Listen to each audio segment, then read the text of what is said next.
This program is about unsolved mysteries. Whenever possible, the actual family members and police officials have participated in recreating the events. What you are about to see is not a news broadcast.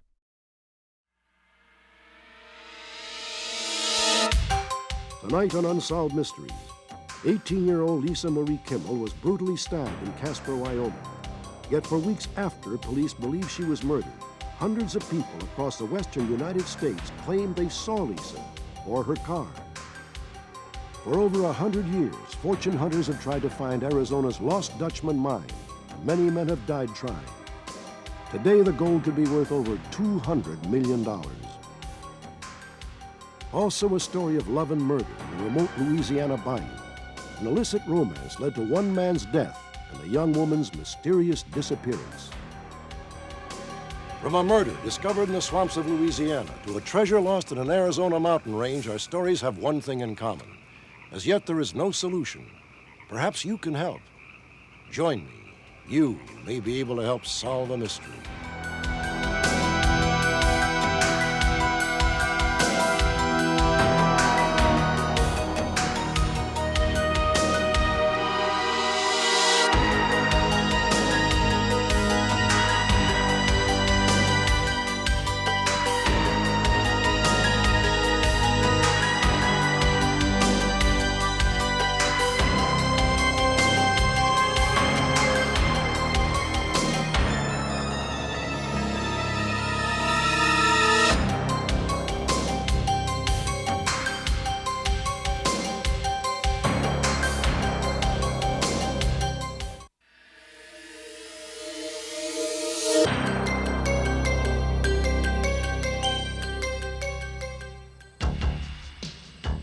On a little-used suspension bridge outside Casper, Wyoming, residents reported seeing unexplained lights in the early morning hours of March the 26th, 1988.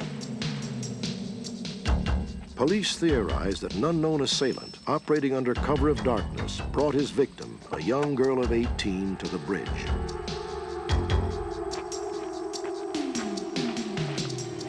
After stabbing her repeatedly, he threw her into the chill waters of the North Platte River.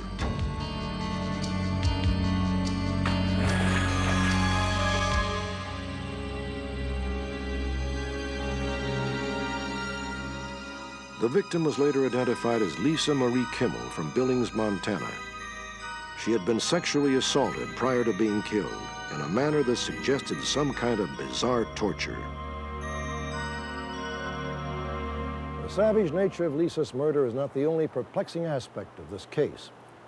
Lisa was last seen alive on the night of March the 25th, and police believe that she was killed a few hours later in the early morning of March the 26th. But what complicates the investigation is that nearly 1,000 people claim they saw Lisa Marie Kimmell or her car during a week when police believe she was already dead.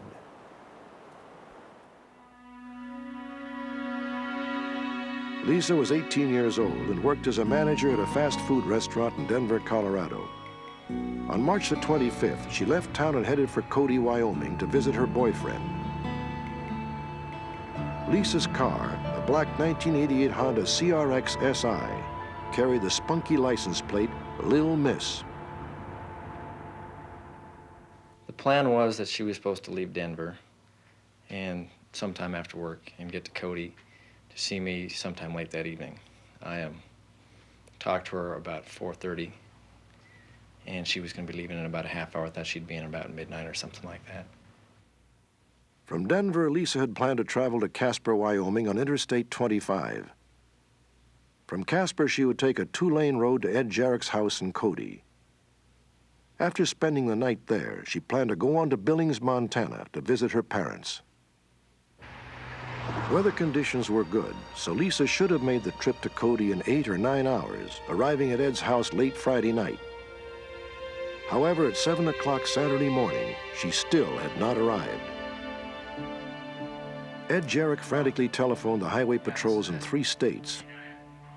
2 days later, the Wyoming Highway Patrol reported that they had stopped Lisa for speeding about 60 miles south of Casper on March 25th, the night she disappeared.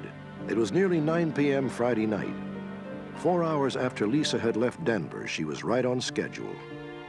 I was patrolling southbound on March 25th. noted a small car northbound at 88 miles an hour, according to my radar. I turned around and pursued the car. I stopped her near Orange Junction.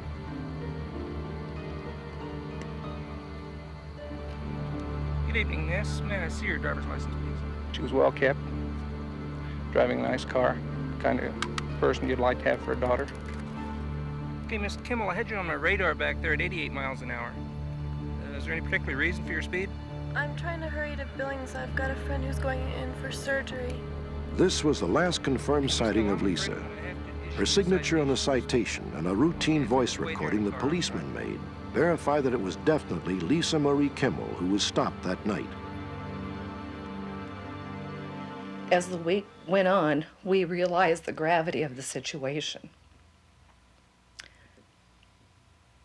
We knew that the outlook was looking a little grim, but even at that, even if the outcome wasn't as we hoped, we still needed to find her. On April 2nd, 1 week after she disappeared, Greg Bradford, a mechanic who was spending his Saturday fishing, brought the search for Lisa Marie to a sad end. And I came up to just about this spot right here, and I got a real bad feeling something was wrong. I felt that somebody died or somebody was hurt real bad. It just kept coming over me. I couldn't shake it. So I just stepped up. When I stepped up off the side of the bank, I looked over my shoulder and I saw the lady in the water. Now, I knew it was a lady in the water, but your mind tells you it's not true, you know, it's not real. And then I remember when we were driving up from Cheyenne, they said this young girl was missing from Montana. So I looked again and I said, oh my God, it must be her. When we went out there, the physical description matched Lisa, but at that point, because of the condition of the body, we weren't sure until we'd gotten her out of the water. We're not sure at this point whether the body was placed in the river sometime on the 25th or the 26th. The body just didn't show any signs of decomposition because it was so cold. There were some stab wounds in the chest area. She was sexually assaulted. She was found nearly nude, but not quite. They made stab wounds in such a manner that we feel are unique, and I can't tell you how they were done to the body, but it would lead the appearance that somebody took their time in doing this. It's hard to understand why somebody would do something like that to another human being. Police scouted the area where Lisa's body was discovered. On an old highway bridge, 1/4 of a mile away, they found blood which was the same type as Lisa Marie Kimmell's. Because the bridge is so inaccessible and so seldom used, police believe the murderer may be someone local. Based on the eyewitness accounts of unexplained lights on the bridge and an analysis of other evidence, police believe the time of Lisa's murder was the early morning of Saturday, March the 26th, approximately 5 hours after she was stopped for speeding. Strangely, in the next 7 days, hundreds of sightings of Lisa and her car, many of them involving an unknown male companion, were reported throughout the northwestern United States and Canada. Up until this date, we've had over 1,000 sightings of this vehicle. A lot of them from law enforcement officers. There's no pattern to them. It's the unfortunate part. There's no direction of travel. They went south, they went to the north, they went to the west. They just were everywhere. And we were deluged with them at the point that we thought they had gone to Canada. We had some sightings in Canada. Composites were made of at least 17 men, but none of them seemed to resemble one another closely enough to justify issuing a wanted poster. 3 of these sightings, believed to be among the most reliable, were reported on the 26th and 27th of March, after police believe Lisa Marie had already been murdered. One of them was in Casper, just 20 minutes drive away from the place her body was found. The other 2 sightings were in Buffalo, Wyoming, 2 hours drive outside Casper. In none of the 3 sightings did Lisa appear to be signaling for help. The Casper sighting occurred on Sunday, March the 27th, 2 days after Lisa had been stopped for speeding. Diana Houston was driving a van through the downtown area of Casper when she noticed the personalized Little Miss license plates because her roommate owned a puppy with the same name. It was Sunday afternoon, about 1:45, and I saw a Montana license plate on a vehicle. And being from Montana, it caught my eye, so I looked, and the license plate said Little Miss. I went by, I saw somebody with blonde hair driving, and he had on a yellow sweater. 22 hours earlier, Donna Kirkpatrick, the county sheriff's wife in Buffalo, reported that she had seen Lisa wearing a pink sweater. It was Saturday at noon, and I noticed a little black sports car had pulled out right in front of me. And then I noticed a license plate. It was a Montana license plate with Little Miss on it, Lilmiss. And at that point, I decided that I needed to see who was driving the car. I was most interested to see if the car went with whoever was driving it. I am absolutely positive there was a young gal driving it. I know the license plate. I know Montana license plates. I saw the plate on that car at that time on that day, and there's not a doubt in my mind. Curiously, Lisa's parents are not sure that she ever owned either a yellow or a pink sweater. And the highway patrolman who stopped her for speeding, the last person to have verifiable evidence that he saw Lisa alive, remembers that she was wearing a black and white sweater. Could Lisa have changed her clothes? Or did the eyewitnesses see another young woman who resembled Lisa? 2 hours after Donna Kirkpatrick saw Lisa, another eyewitness also saw her in Buffalo. This time, a mysterious man was with Lisa. I was busy at the register, but a car pulled up, and I said, Little Miss on the Montana license plates on the front of it, and there were two people in the vehicle. There was a very attractive young lady at the wheel. The individual that was with her was a small man, I would say 135 to 140 pounds. Dark hair, dark eyes, rather large eyes, and he had very fine features. It wasn't blunt-nosed or anything like that. They were aquiline, I think is the word that the poets use. And he was swarthy complected, and he was small. He fit into the car. He didn't look out of place or anything like that.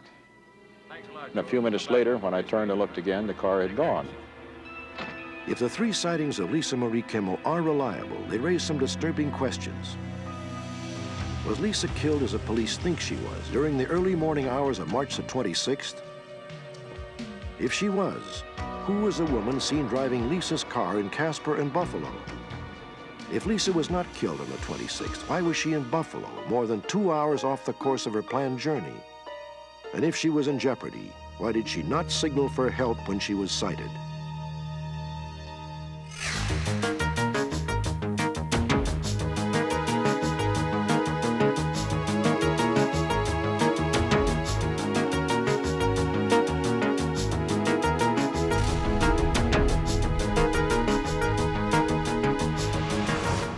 Next, the story of the legendary Lost Dutchman mine. The clues are scarce, but the stakes are high. Millions of dollars in gold.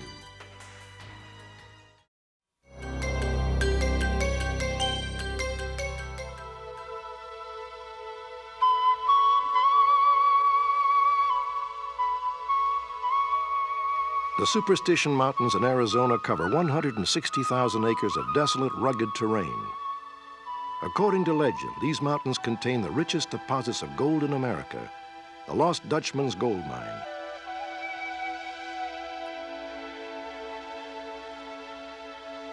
There are hundreds of stories hinting at its location, and they're all tied to one man, a German prospector named Jacob Waltz, who is said to have discovered the mine in 1876. His nickname was the Dutchman. Jacob Waltz was a student of mining, and he knew what he was doing. The old-timers were very, very astute to the fact of geology. They knew what they were looking for. If you're going to go out in these mountains anywhere and look for gold, you really want to go to places where gold has been found. Superstitions would be an exception. You wouldn't go in there.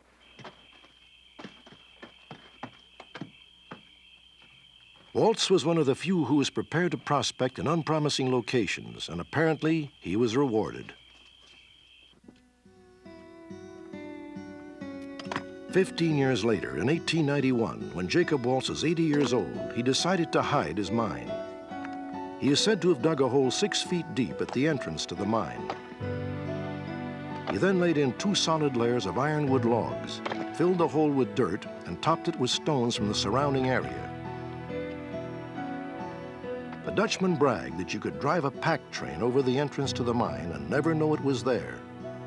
For over 100 years, fortune hunters have searched for Jacob Waltz's hidden treasure trove. Grandpa, it's me. Julie. Several months after Waltz hid the mine, he contracted pneumonia and was taken to the home of a friend, Julia Thomas, in Phoenix. She tried to nurse Jacob back to health. Before Jacob Waltz died, he told them that there was gold from the mine stashed under his bed. And he said, that's what I've been living on all these years. They took out the box, they opened it, and their comment was, my God, that's rich. It's got to be just a pocket. And he said, no, it isn't. He said, it's a vein. He said, there's enough in sight to make millionaires out of 20 men. As his end drew near, the Dutchman gave Julia and Reinhard Petrasch, a local miner, clues to the location of the mine. The old northwest corner of the Superstition Mountains. Take the trail in. I left a number of clues, but several times he said, I've almost got to show you where it is, or you'll never find it, because you've got to know exactly where it is. Waltz died before he could give them a map that showed exactly where the mine lay. Even though there are hundreds of maps in existence today, none of them came from Jacob Waltz.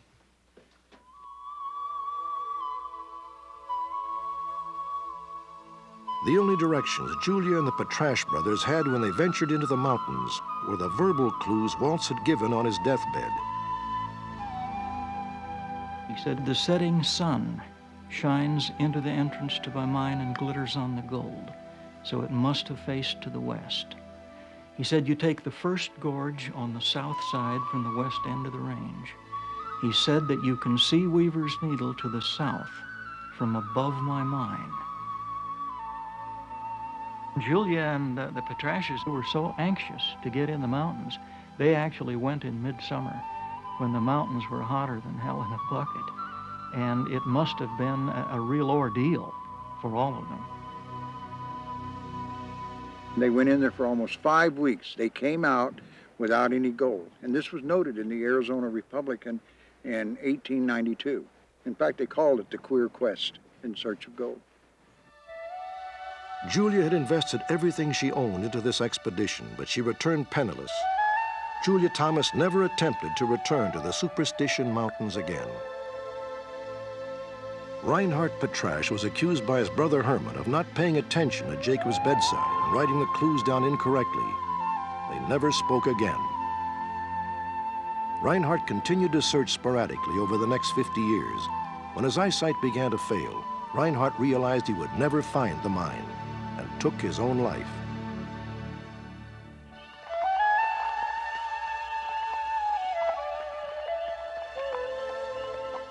For over a century, treasure hunters have occasionally claimed that they have clues to Waltz's lost mine. A few of them may even have found it. But curiously, they all died before they could tell their tale. When we return the story of Walt Gassler, who 5 years ago claimed he'd found the mine. On his last trip to the mountains, he lost his life before he could reveal the secret location.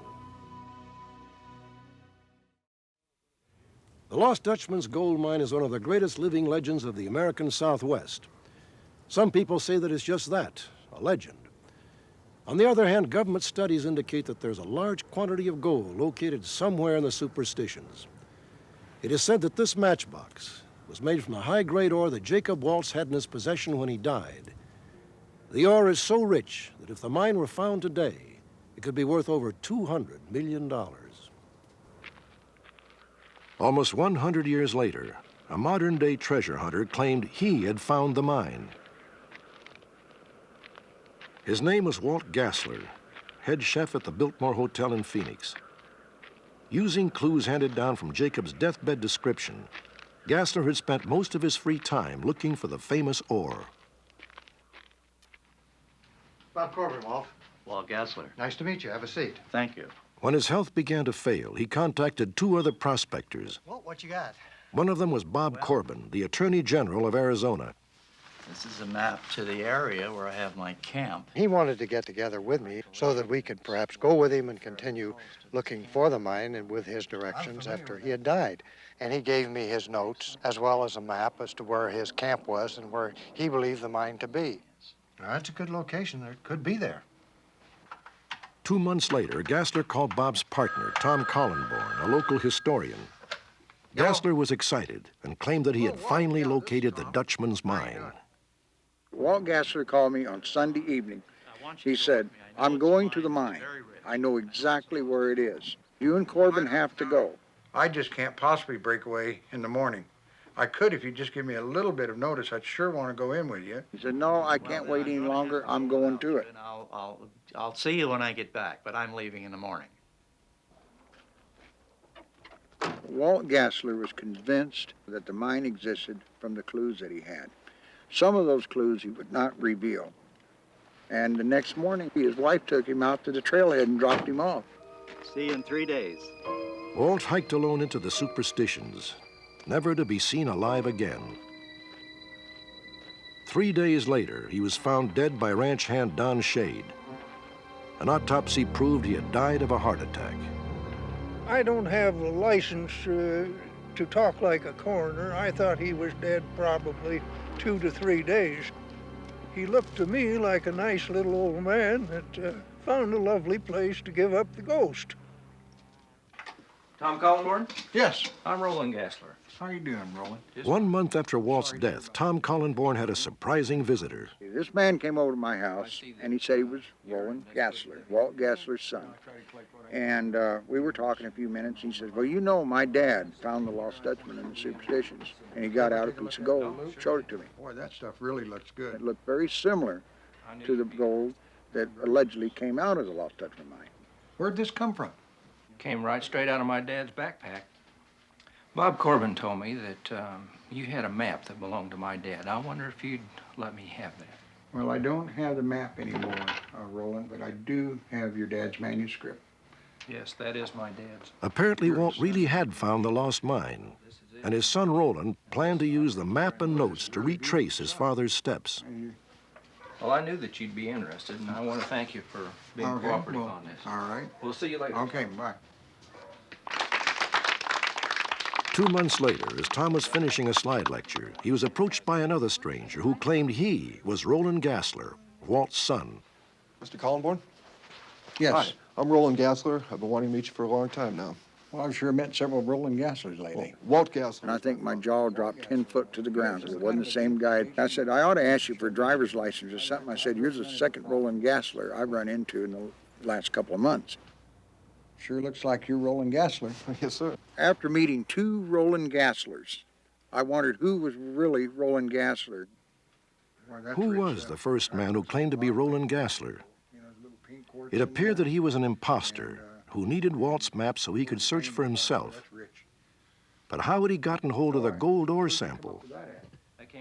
When Walt died, the sheriff's report listed a backpack among Walt's belongings, but the real Roland Gassler never received it. Don Shade, the man who found Walt's body, also remembered seeing the backpack, and he said that there was a stranger in the area. There was another man in the area at the time. When Tom Collenborn later gave us a description of the man that came to him and showed him some gold, it jibed up with the man that we saw in here. Some believe that the fake Roland Gassler may have been in the mountains when Walt died and stolen the backpack with its precious ore. I like to believe Walt found it. He spent so many years looking for it, and the last thing he would have done in his life before he died would have found the mine. I'd like to believe that. When Jacob Waltz died, he left a trunk of ore, a list of clues, and a legend of lost treasure which has captured the dreams of 3 generations. I have good reason to believe that the Dutchman's legend could be true. I've seen the ore that was under his bed when he died. I've seen the assay report on it at a jewelry store in Phoenix, which did exist at that time. And at today's gold prices, that ore would be worth over $2.2 million a ton. It's the richest gold ore I've ever seen in my life, and I've seen a lot of gold ore. This could have been Gassler's trick in the trail because he went up here on Peter's Mission. The Department of the Interior reclassified the Superstition Mountains as a federally owned wilderness area. And if the mine were found, all the gold would have to be surrendered to the government. But this does not deter Tom Collenborn and Bob Corbin. For them, the search for the Lost Dutchman mine is a fascinating mystery and a tradition that keeps alive one of the most enduring legends of the American Southwest. In a moment, the story of two lovers who met secretly deep in the swamps of Louisiana. 30 years ago, their illicit romance ended in murder.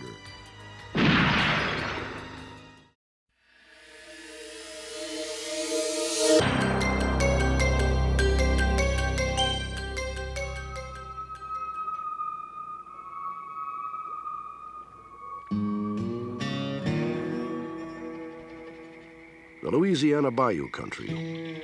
Surrounded by humid swampland lies Lake Pontchartrain, just west of New Orleans. November 24th, 1956. At 9 a.m. on this chill Saturday morning, a local hunter and his young son unintentionally surprised a pair of lovebirds in an isolated area known as Frenier Beach. What are they doing, Daddy? Never you mind. Let's go.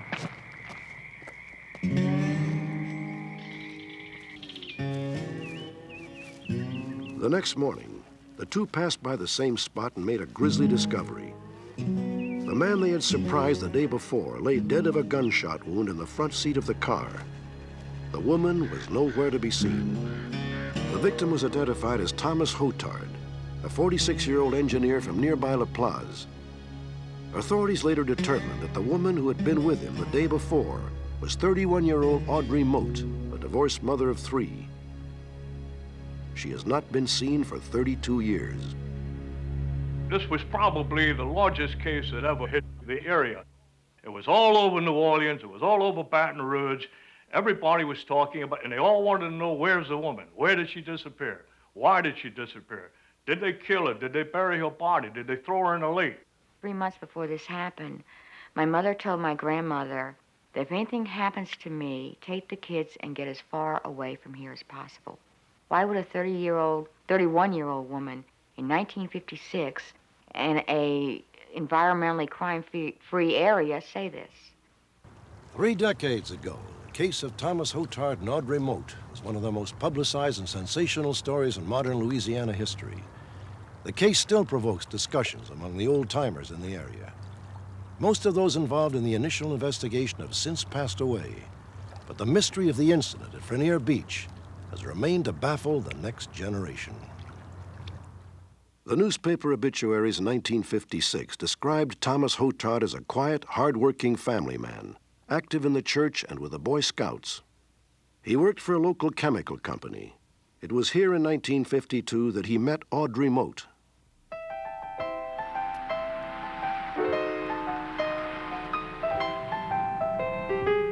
Audrey was a recently divorced mother, 15 years younger than Hotard. In addition to their work, the two shared an interest in scouting and were often seen together in town organizing their troops' activities. My mother was a woman that was way ahead of her time. She was a single parent in '56, and she was the kind of woman that was very loving, very giving. Perhaps she was the best friend I ever had.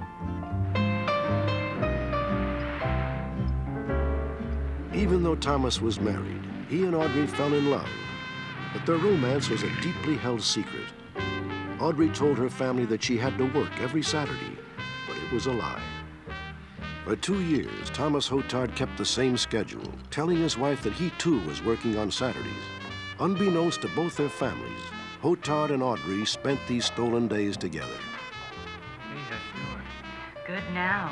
Where you been? I remember we used to go on picnics together. He taught me how to develop film, was there on my birthdays. I thought they were friends. I didn't realize they were lovers. I found out later when I read the newspaper accounts, but I just thought they were friends.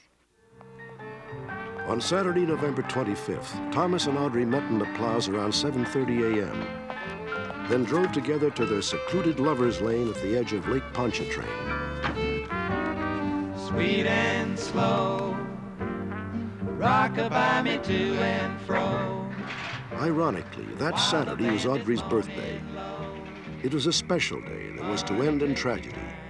Police later estimated that by morning's end, Thomas Hotard had been shot to death, and Audrey Mote had vanished, apparently forever. Oh, honey, I know we can make it if we take it sweet and slow.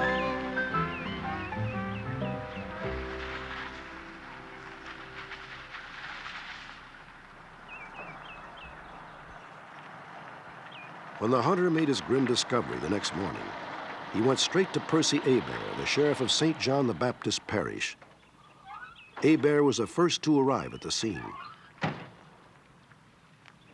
Hotard had been killed by a single shot from a 16-gauge shotgun fired at point-blank range through a side window. At first, Sheriff Hebert thought that the missing woman had probably killed Hotard in a lover's spat. However, once he began to investigate the crime scene, he made some unusual discoveries. Scattered on the ground were the partial contents of a woman's purse. Inside the car, he found the car key still in the ignition and women's clothes crumpled on the floorboard. From the articles of clothing that were found in the car, the only thing she could have been wearing was a bra and a slip. Her sweater, her underwear, her stockings, her shoes, skirt, all of that was in the car. The car had the bed made down in it. In other words, it was one of those old Nashes that had a bed that could be folded down. The evidence indicates that they were probably in the act of making love when the murder occurred. It appeared that the woman had tried to flee, spilling the contents of her purse in the process. 50 yards from Hotard's car, Hebert found a pair of footprints made by small bare feet, probably Audrey's. Just behind them was the print of a man's heavy boot. 5 feet away was an area where it appeared a scuffle had taken place, and a set of car keys was discovered. There was no other physical evidence and no indication that the murderer had an accomplice. Significantly, the woman's purse itself was never found. It was not until 10 hours later that the authorities decided the missing woman definitely was Audrey Mote.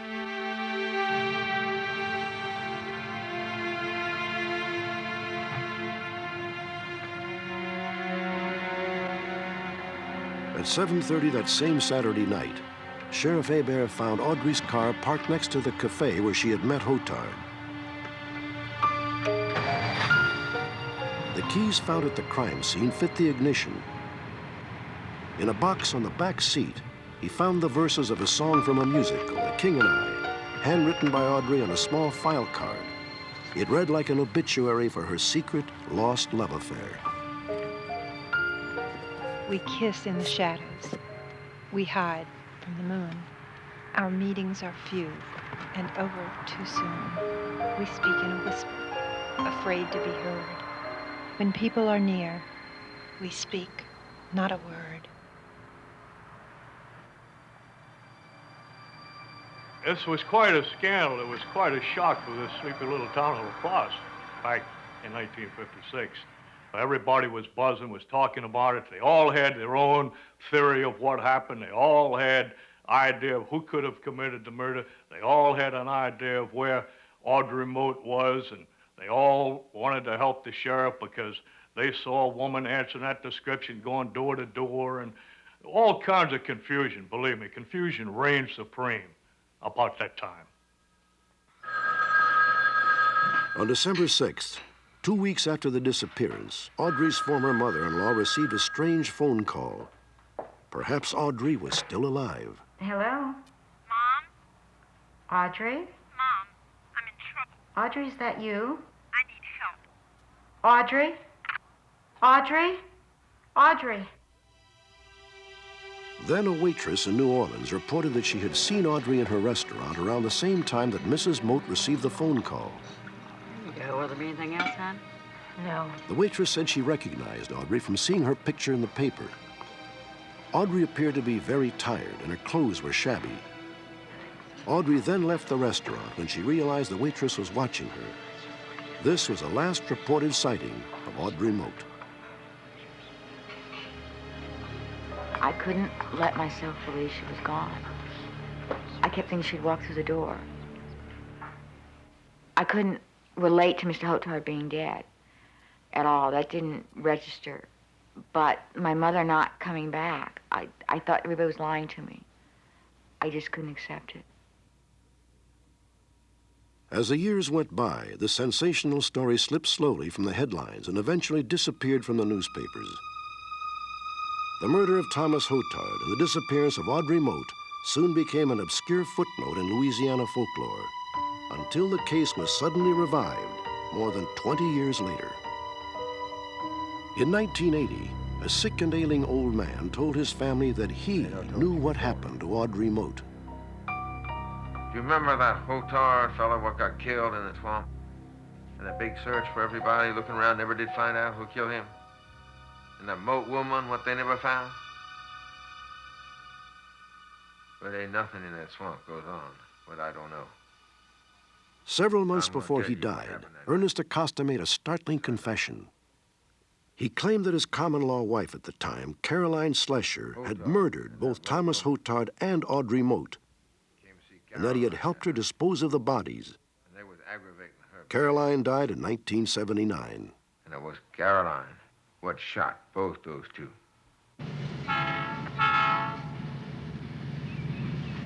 Acosta and Slesher lived on the edge of the swamp, less than a mile from the Frenier Beach murder site.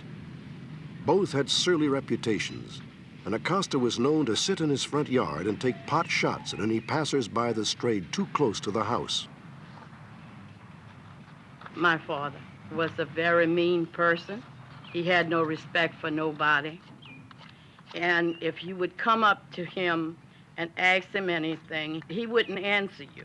He would grab the gun, show it to you, and then tell you what the hell you want. And then if he didn't like what you wanted or what you said, he would tell you, hit the road, Jack. Caroline was in the same manner. She slept with a gun underneath her pillow at all times. And she was another person that the gun would come first. She would ask questions later. Because next week, I don't want them kids here. I don't want them around. I don't want them underfoot. You don't want them kids here next week? No, I don't want them. They were the perfect pair. They were two of a kind. And they loved guns.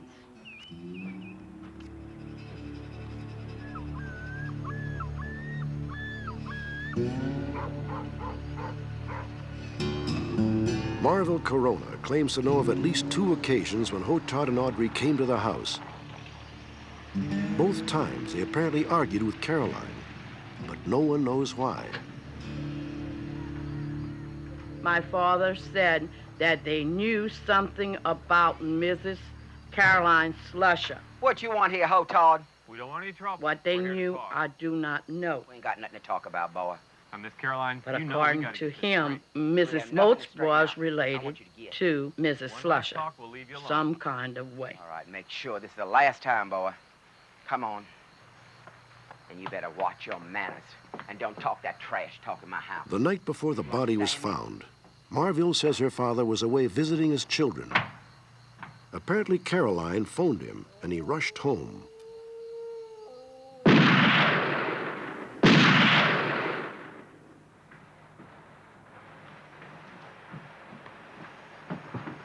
Acosta told his daughter that both Hotard and Mote had actually been killed by Caroline in the house. He claimed that he and a neighbor carried Hotard's body back to Frenier Beach and placed it in the car. They then tied Audrey's body to an old Civil War cannon and dumped it in the swamp. I told him, I said, Daddy, how could you all have killed Mrs. Motes and Mr. Hotard? Because Mr. Hotard was killed in the car. He said, believe what you want to believe. I'm telling you what happened. I brought Miss Corona to the sheriff's office, and she was given a lie detector test on everything that she said, and she passed it. It said that she was telling the truth. Wayne Norwood joined the sheriff's department at St. John the Baptist Parish in 1983. He heard about the Hotard Mote case and became intrigued by it. For the past 5 years, he's conducted an unofficial investigation on his own time. Right on the other side of the track, right at the edge of the swamp, is where the old Acosta house used to be. And according to Miss Marvell, about where you see the big cypress stump is about where the cannon used to set. And we hope to go back in there a little later on when the water goes down and do some more diving. Hopefully we'll find something then. Wayne Norwood is convinced Audrey's body was indeed thrown into the swamp tied to a cannon, and he has combed the area with a metal detector. But he believes Acosta may have warped the truth when he told his daughter the other crucial details of that night.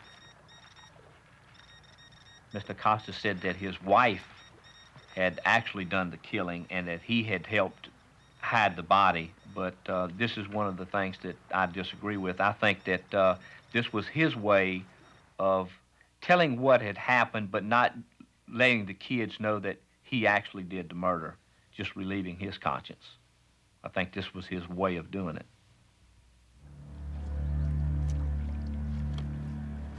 I would imagine, since he watched the area back there real close and he run hunters off all the time, that he had to know what was going on, because the people had seen this automobile and a man and woman parked back there every Saturday, just like clockwork.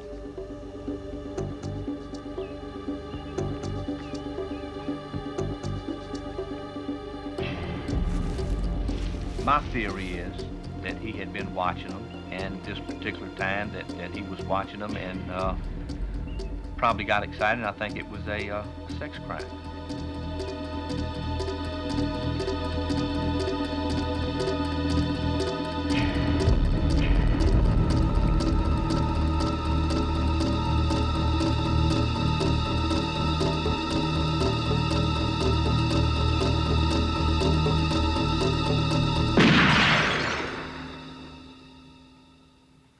It had to be sheer panic. It had to be intense fear. I mean, to watch your lover get his head blown off, and then fear for your own life, I'm sure.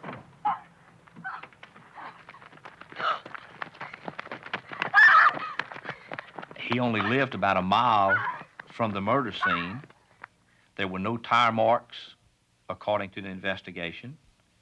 And he only had to take her about a mile to the house. So this would be why there was no tracks and a quick disappearance.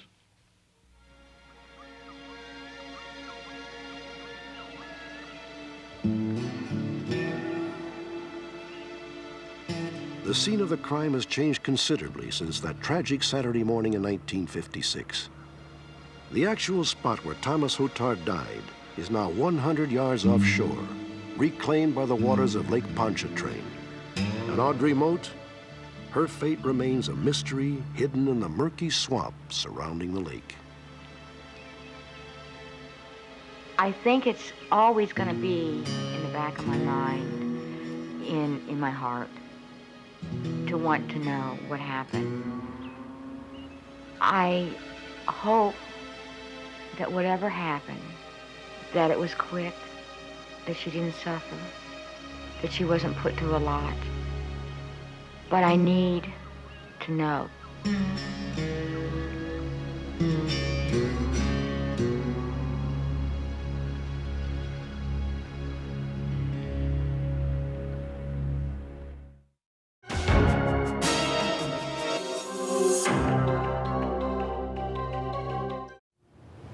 For every mystery, there is someone somewhere who knows the truth. Perhaps that someone was watching. Perhaps it's you.